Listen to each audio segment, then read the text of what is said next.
Good evening and welcome to Tucker Carlson. Tonight, it's Monday. We just had a vacation, so we're trying to think a little more broadly about what's happening in this world.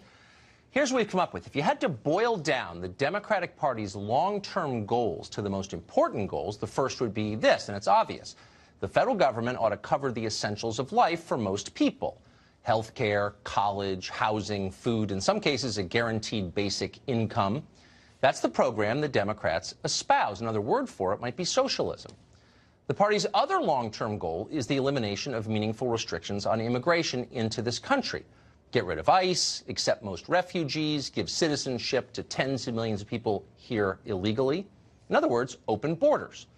So those are the Democrats' main priorities, a massive social welfare state and millions of new citizens from the third world. Nobody is hiding that. We're not making it up. They're saying it out loud. The problem is that those two goals conflict with each other. You can either admit the world's poor into your country, or you can give your own people more free stuff, but you can't do both. The math doesn't work. Socialism with open borders is impossible. It has never worked, and it never will work. Anyone who thinks about that for about a minute understands it. So the idea is fatally flawed.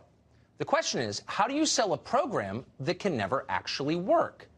Well, you lie about it. You pretend that what's obviously true isn't true at all, and you're evil for thinking otherwise. And of course, that's exactly what they're doing now. Watch DNC spokesman Jim Acosta from earlier this month scold the president for daring to suggest that migrants from the imaginary caravan, should it actually exist, might try to hop the U.S. border. But your campaign had an ad showing migrants climbing over walls and so on. That's true. But they weren't actors. They're not going to be doing that. They weren't actors. Well, no, it's true. Do you think they were actors? They weren't actors. They didn't come from Hollywood. They're not going to be doing that, says Democratic flack Jim Acosta. Turns out that's precisely what they're going to be doing, and just did over the weekend. American authorities had to shut down the border crossing at San Ysidro, California, right next to San Diego, after about 1,000 people tried to rush the crossing. Watch.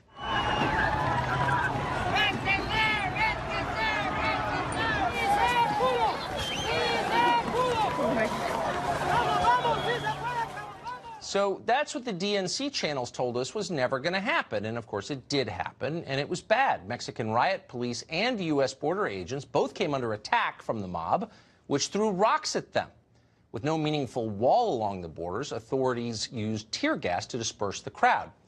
Now, there's fairly recent precedent for doing that. In 2013, a group of about 100 people tried to rush the very same border crossing at San Ysidro. American authorities forced them back with pepper spray. Barack Obama was president at the time, and the incident passed with little notice. Just 5 years later, there is a new president and an entirely different standard. The left erupted at these pictures of the tear gas and accused the administration of moral atrocities. Hawaii Senator Brian Schatz got so worked up, he suggested that American authorities had committed a war crime by using illegal chemical weapons. Keep in mind, these same so-called chemical weapons are used against unruly American citizens all the time, and nobody cares. But those weren't American citizens you just saw getting tear gassed over the weekend. They were migrants. They were holy men on a sacred pilgrimage north. What happened to them was inexcusable. Cue the moral outrage. Here we look at children being subjected to tear gas. That's the United States causing that. That's outrageous. We have seen the images of the children and the women, and there has got to be a pragmatic and compassionate answer here that does not involve tear gassing children. That is not who America is. That's not what America is, declares some random blowhard on CNN who has somehow been deputized to lecture you about what America is. On the left, America is always one thing for sure, in every case, wrong. Watch as this MSNBC guest suggests that federal Border Patrol agents must have been lying about being attacked with rocks. There's also questions whether or not anyone actually threw rocks yesterday. NPR was reporting that actually it was relatively peaceful.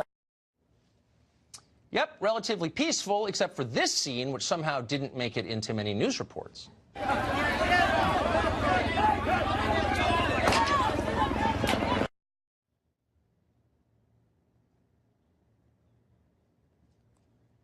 So, well, yes, it turns out they were, in fact, throwing rocks, but according to a lot of the analysis you may have seen today, it was in a peaceful way.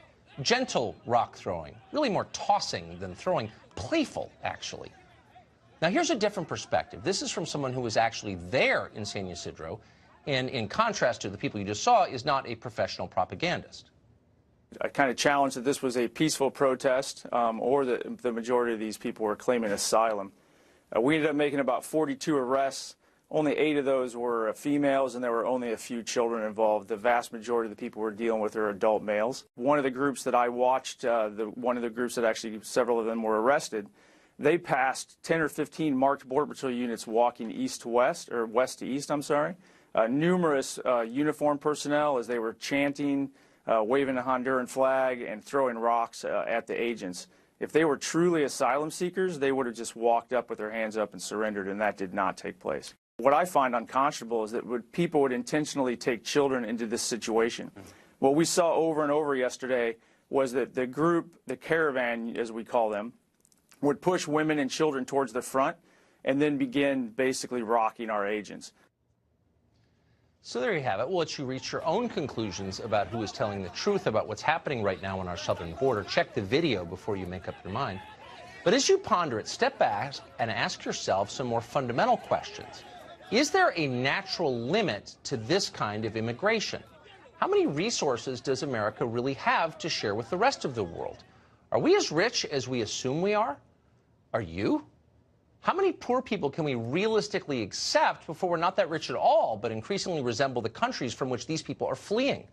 And by the way, if accepting more poor people really makes you more prosperous, then what exactly has happened in California over the past 30 years, which despite record levels of immigration is poorer than ever?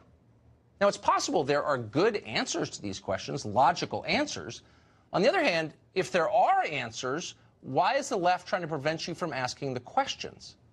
David Tafuri is a lawyer and former Obama campaign advisor who joins us today. David, thanks a lot for coming on. So before we get to the broader questions about where the country's going and what we can absorb, a few questions about what happened over the weekend. I've watched all day as Americans have defended foreign citizens who attacked American border agents and suggested that somehow the Americans are in the wrong when foreigners waving foreign flags throw rocks at them.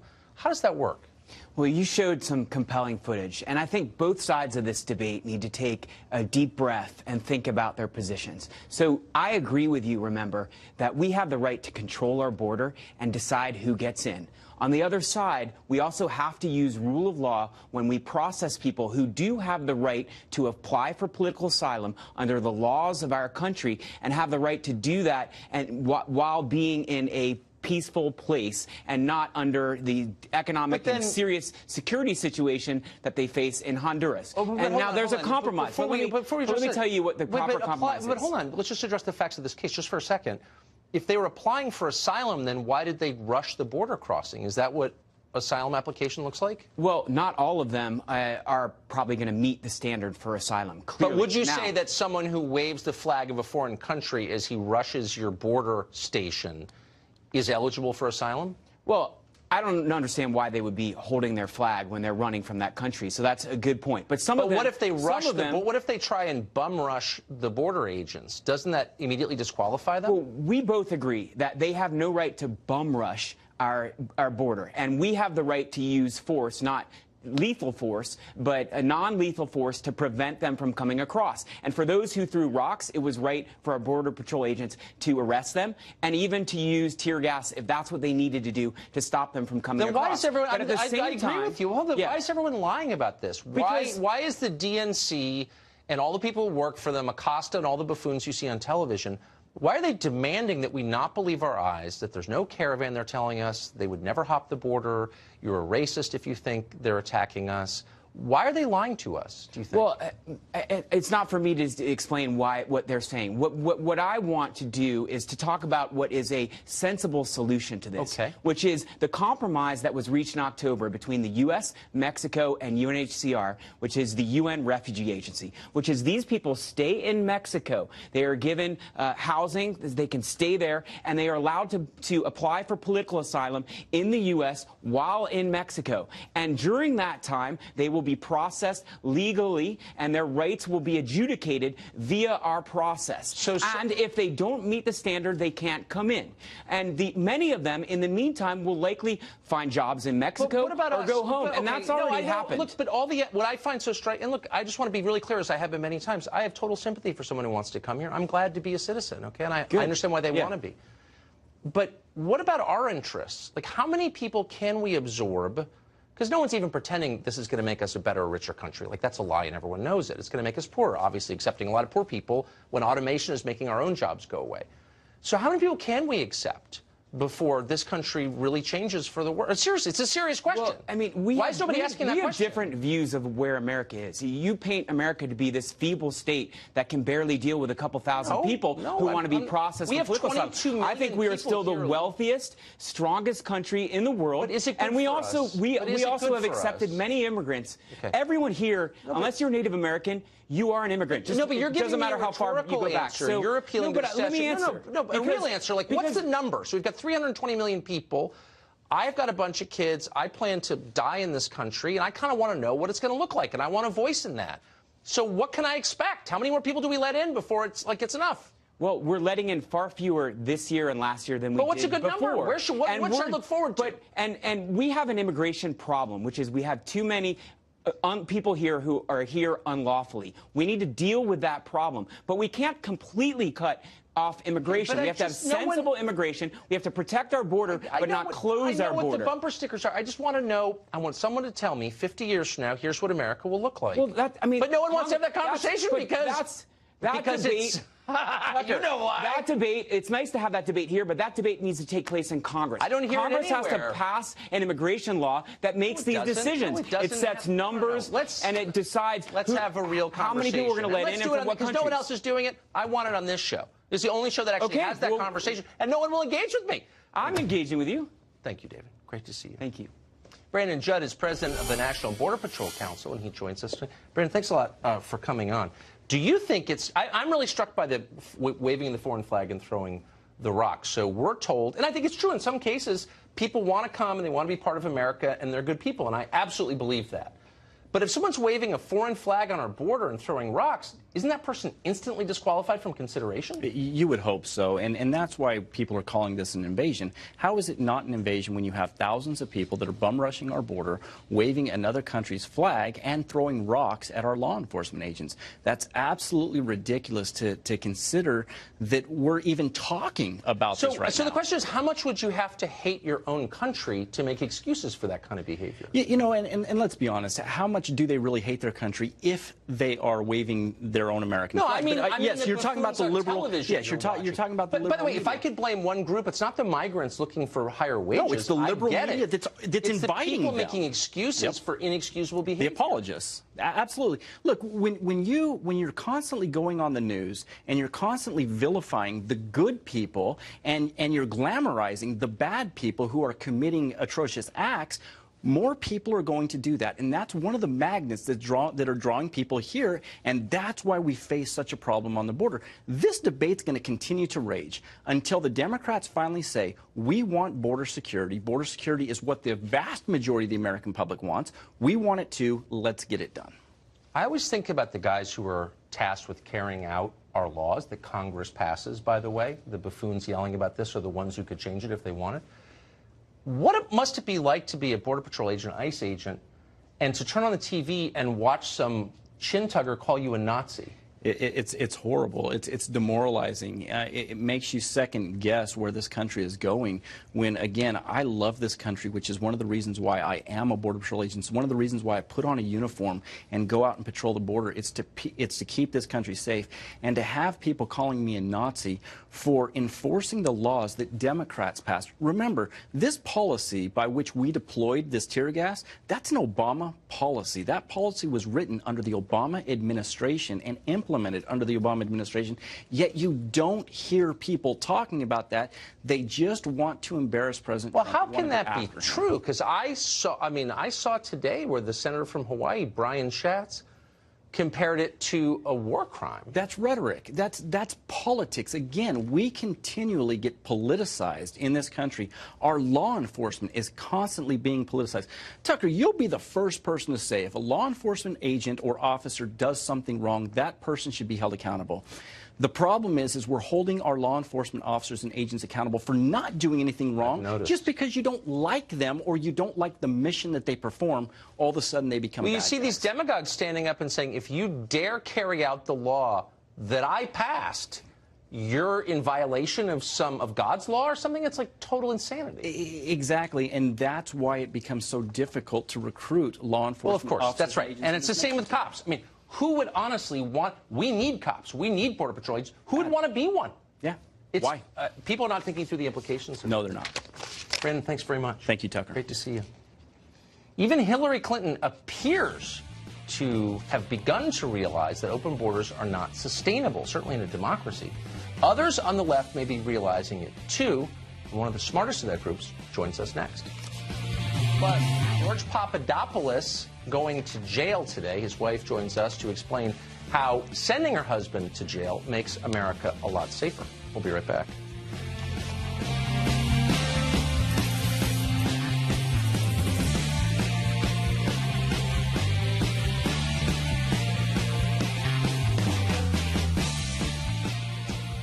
Hillary Clinton typically says very predictable things, but recently she said something unexpected and interesting. In an interview with The Guardian, Hillary Clinton warned that mass immigration into Europe may need to slow down because it is driving a rise in political extremism and volatility. And she's onto something. When governments adamantly refuse to listen to the public may start looking for alternatives. Now, many on the left are attacking Hillary Clinton for her flash of insight. One person who is not is Angela Nagel. She just wrote maybe the most interesting piece in the last 6 months. It's called The Left Case Against Open Borders, and she joins us tonight. Angela Nagel, thank you for coming on.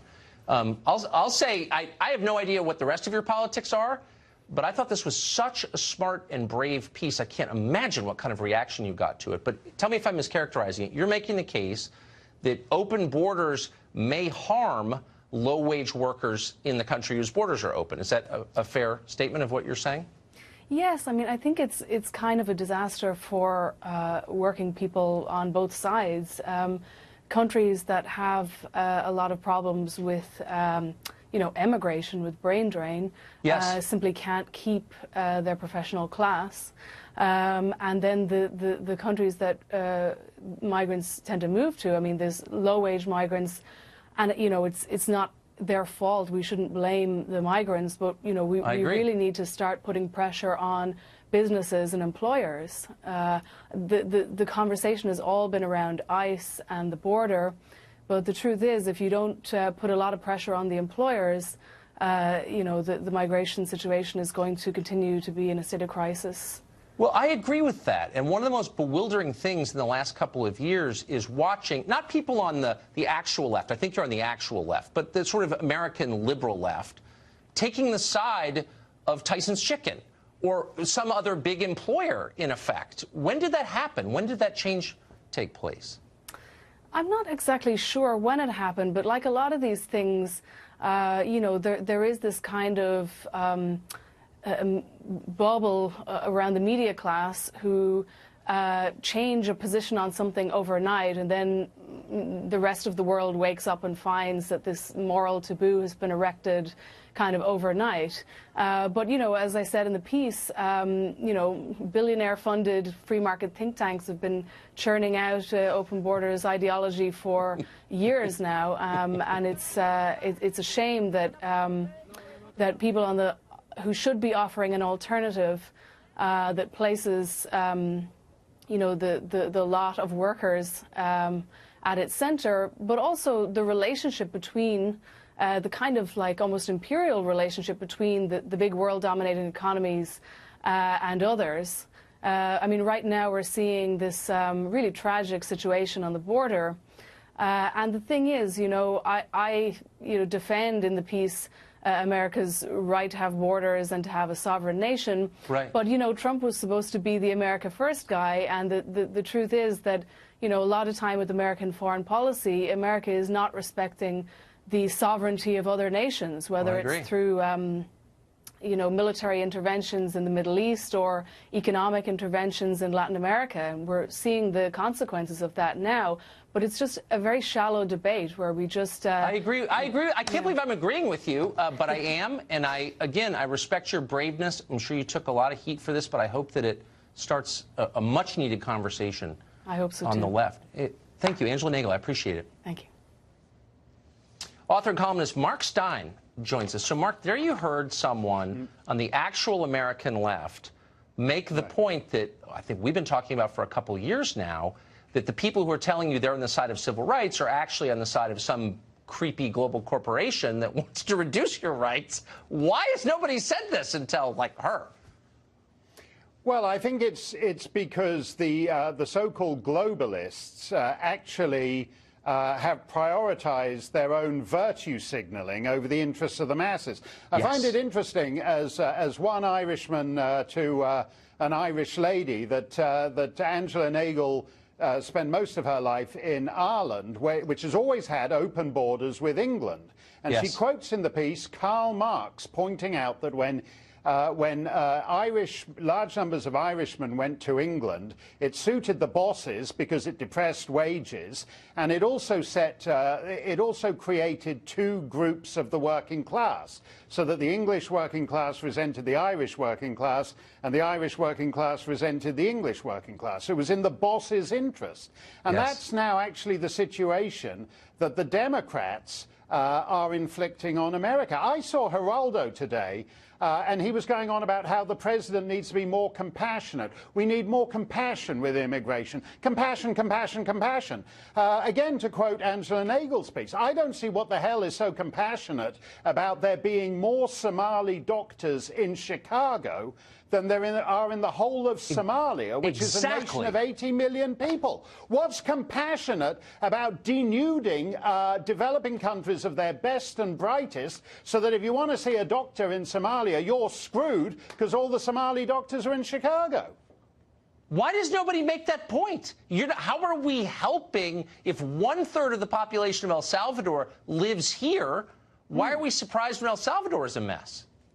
No, I think that's, but I think, again, it's to do with the elitist worldview. If you look at left progressive elites 60 years ago, their domestic staff were mostly black. And that makes the progressives feel a little uncomfortable now. Makes the Barbara Streisand class feel a little uncomfortable. So they actually now prefer to have Hispanic, Latin American, whatever immigrants as their domestic class. But basically, this kind of mass immigration depresses workers' wages in developing countries and operates as a brain drain. In developed countries, it depresses wages, and in the developing world, it's a massive brain drain. It works in nobody's advantage except for the big corporations and virtue-signaling leftist elites. God, that's so nicely put. You are one of the crispest summarizers I've ever met. Mark Stein, thank you very much. Thanks a lot, Tucker. George Papadopoulos went to jail today. You could unlock the back door and let the kids play outside. Whew. We're now safer. We'll talk to his wife about how much safer now that he's in jail. Stay tuned.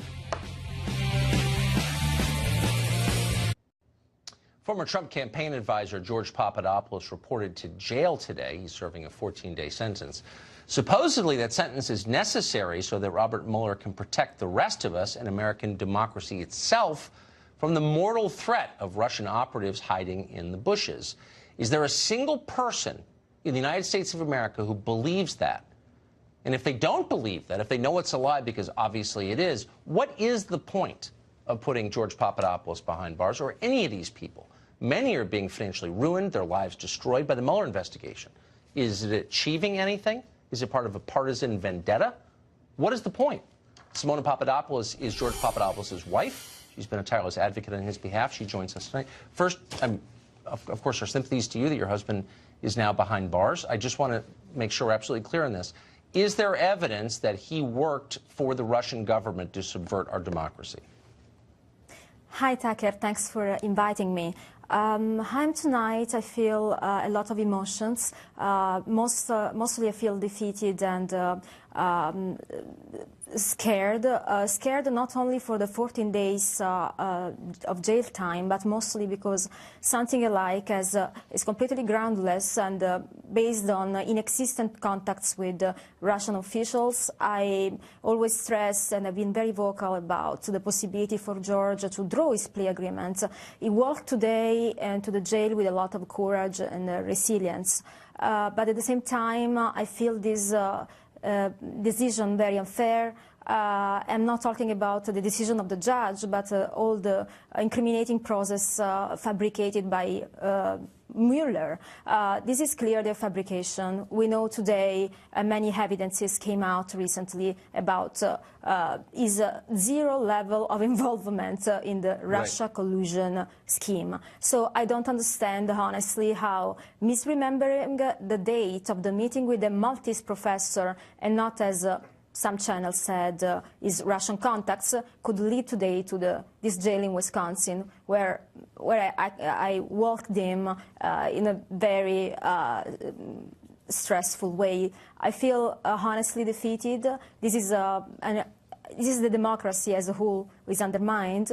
I think this should never happen to any citizen, any American, any human being involved and destroyed, assassinated in this way, because today there is this stigma on the George's reputation as for being a traitor. He never betrayed anyone. He simply didn't deliver the information that Mueller was probably trying to extort from him. I'm sorry if I'm very straight talking about this point, but this is my strong belief. It looks to me an awkward situation that put it on hold his life and also my life. I married George during this, you know, and I profoundly believed in him, and I'm a personal witness of the case.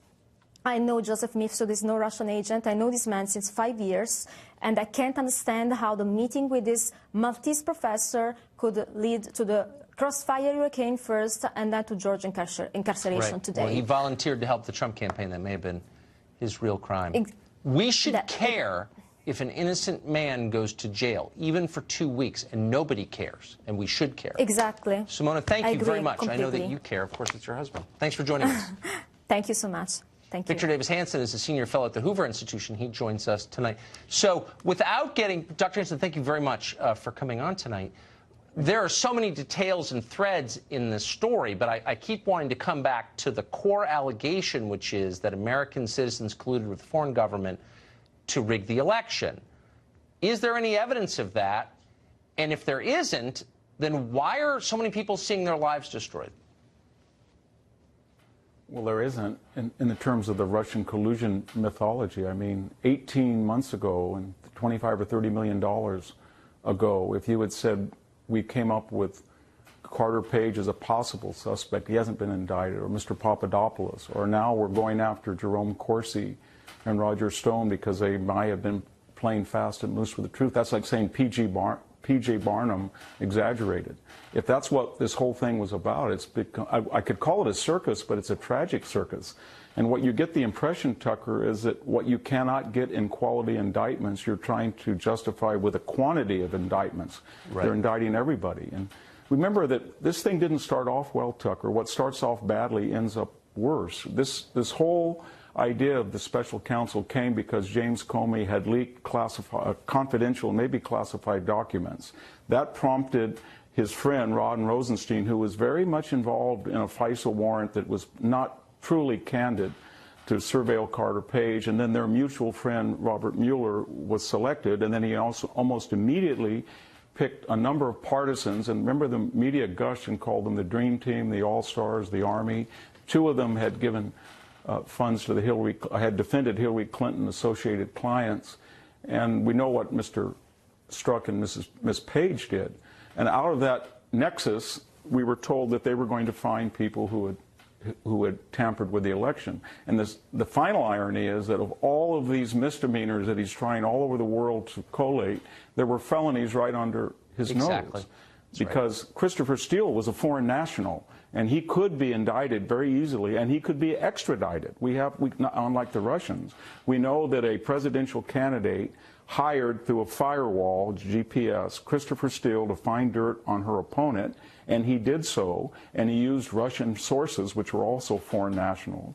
And then they used the auspices of the federal government, the CIA, the FBI, and the State Department, to seed those unproven allegations into an election-era climate. And they also, as we know, used that dossier to mislead a FISA judge without telling them about its genesis.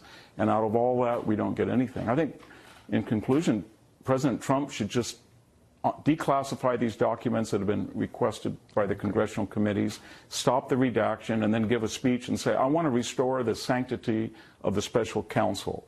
I want to get a nonpartisan attorney, and I want to give him about 90 days to find out whether there was one thing, collusion. And if he can't, no problem. But if he can, we'll see where it goes. And I think Christopher Steele has a lot of legal exposure.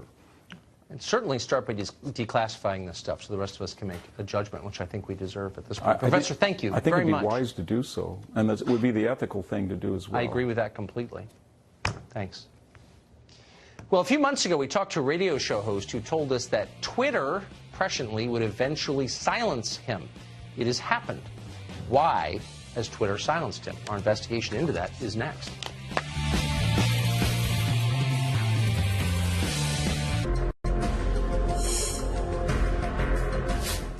Well, just a few months ago, big tech tested its powers by blacklisting Alex Jones from every major tech platform all at once.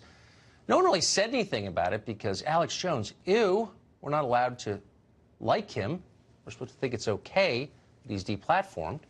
So, of course, the tech oligarchs were emboldened. And if they can silence one person, why not silence more? And, of course, now they are.